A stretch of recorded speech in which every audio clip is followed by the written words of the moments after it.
اس پہ اب کسی کو یہ مغالطہ ہو سکتا ہے کہ یہ تو بہت خطرناک بات تھی، اور اس طرح ان کا سکھانا تو یہ تو مطلب یہ تھا کہ اللہ کی طرف سے خود ہی یہ فیصلہ تھا کہ لوگوں میں شر الیاذ باللہ عام ہو جائے، کیونکہ یہ تو یقینی بات ہے، عید شکنی تو ہونی تھی۔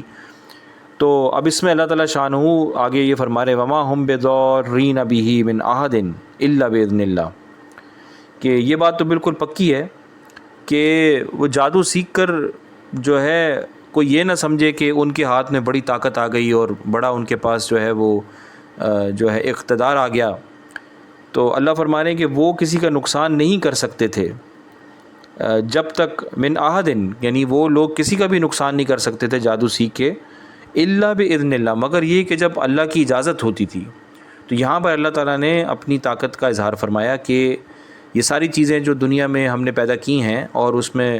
اللہ تعالیٰ شانہ نے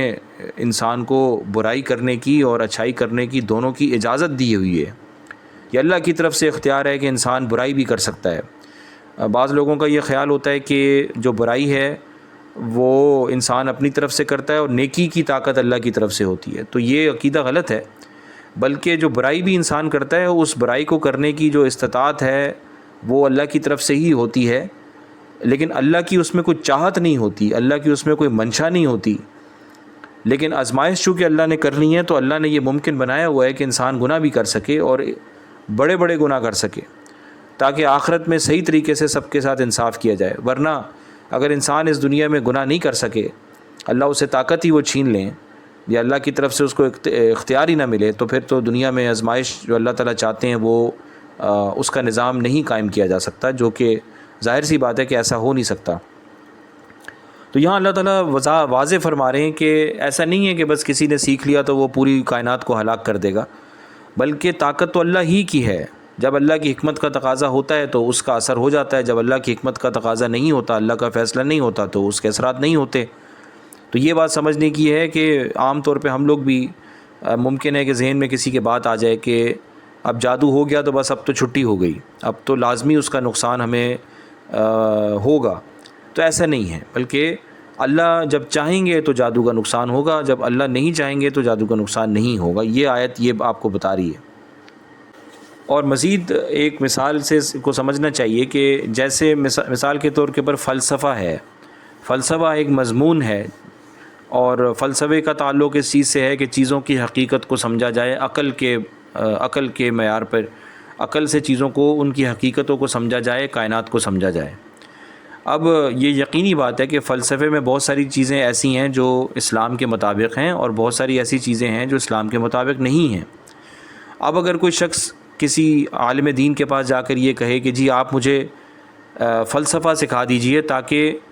میں فلسفے میں ان خطرناک عقائد سے بچ سکوں، اور فلسفے کے ان خطرناک قواعد سے بچ سکوں، اصول سے بچ سکوں، جس سے میرا عقیدہ خراب ہو سکتا ہے اور میں کافر بن سکتا ہوں، جہنم میں جا سکتا ہوں، تو وہ جو عالم دین ہوں گے وہ ایسے شخص کو وہ سارے کے سارے جو غلط عقائد ہیں وہ سکھا دیں گے، اور اس شرط پہ سکھائیں گے، اور پہلے اسے عہد لے لیں گے کہ بھئی آپ ان عقائد پر کبھی عمل نہیں کریں گے۔ وہ کہے گا ہاں میں عمل نہیں کروں گا، میں آپ سے عہد کرتا ہوں، وعدہ کرتا ہوں۔ اب بعد میں وہ سیکھ کے بعد میں اپنے ملک میں چلا جائے، اپنے علاقے میں جا کے عہد اپنا توڑ دے، تو اس میں جو ہے سکھانے والے کا کوئی قصور نہیں ہوگا، بلکہ جس نے عہد توڑا ہے یہ پورا قصور اسی کا ہی سمجھا جائے گا۔ تو یہی حالات، یہی مثال ہاروت اور ماروت کی ہے کہ جنہوں نے بنیادی طور کے اوپر جو ہے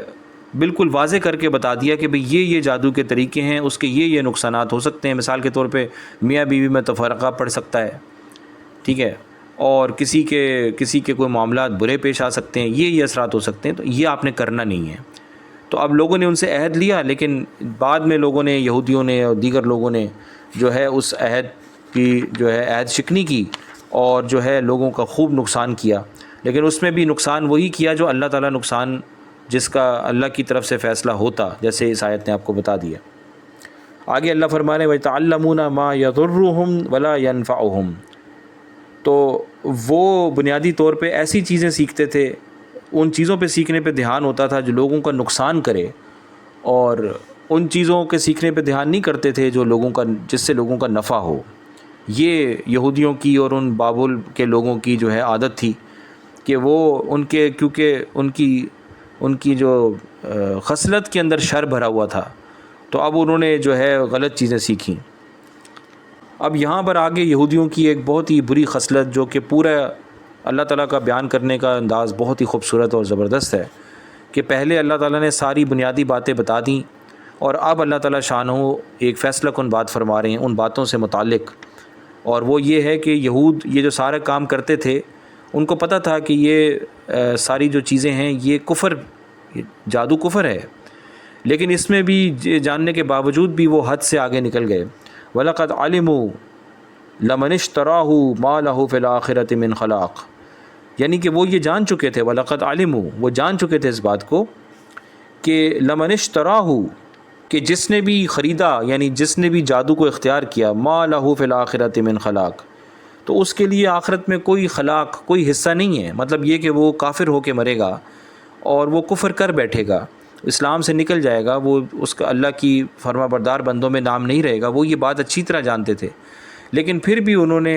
جو ہے بری چیزیں سیکھیں جادو کی اور اس کو پھیلایا۔ پھر اللہ فرما رہے وَلَبِئْسَ مَا شَرَوْا بِهِ، کہ حقیقت بہت ہی بری وہ چیز ہے جو انہوں نے اس طرح سے اختیار کی، مَا شَرَوْا بِهِ أَنفُسَهُمْ، جس کے لیے انہوں نے اپنے نفوس کو بیچ دیا۔ نفوس کو بیچنے کا مطلب یہ ہوتا ہے کہ انہوں نے ایمان کو بیچ کے اور آخرت میں نقصان کو، دنیا میں نقصان کو انہوں نے اختیار کیا، یعنی انہوں نے ہدایت کو بیچ دیا اور گمراہی خرید لی، اپنے آپ کو، اپنے نفوس کو، اپنے نفس کو انہوں نے مصیبت میں ڈال دیا۔ تو اللہ فرما رہے ہیں بہت ہی برا یہ کام کیا انہوں نے۔ کتنی بدقسمتی ہے یہود کی کہ اللہ تعالیٰ شانہ اس طرح سے ان کے بارے میں فرما رہے ہیں، یعنی ان کا رب ان کے بارے میں یہ بات فرما رہا ہے، تو یہ کتنی بدقسمتی ہے یہود کی۔ پھر آگے اللہ فرما رہے ہیں لَوْ كَانُوا يَعْلَمُونَ، کہ کاش ان کو اس بات کی سمجھ ہوتی کہ حق بات کو ماننا جو ہے وہ کتنا ضروری ہوتا ہے،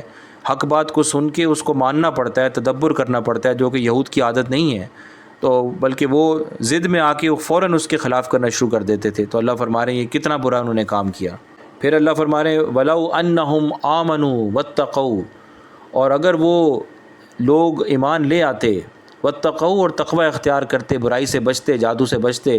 لَمَثُوبَةٌ مِّنْ عِنْدِ اللَّهِ، تو یہ یقینی بات ہے کہ وہ اتنا ثواب جو ہے وہ اللہ کے ہاں پا لیتے، خیر، بہت بہتر ثواب، بہترین چیز پا لیتے۔ لَوْ كَانُوا يَعْلَمُونَ، کاش کہ ان کو اس بات کی سمجھ ہوتی۔ یہ اللہ تعالیٰ پھر فرما رہے ہیں لَوْ كَانُوا يَعْلَمُونَ، اور پھر آیت 103 میں بھی لَوْ كَانُوا يَعْلَمُونَ، کاش کہ ان کو سمجھ ہوتی کہ یہ عمل کرنا کتنا ضروری ہے، اور وہ اتنا بڑا اپنا اور پوری امت کا، اپنی نسلوں کا نقصان نہ کرتے۔ واللہ اعلم بالصواب۔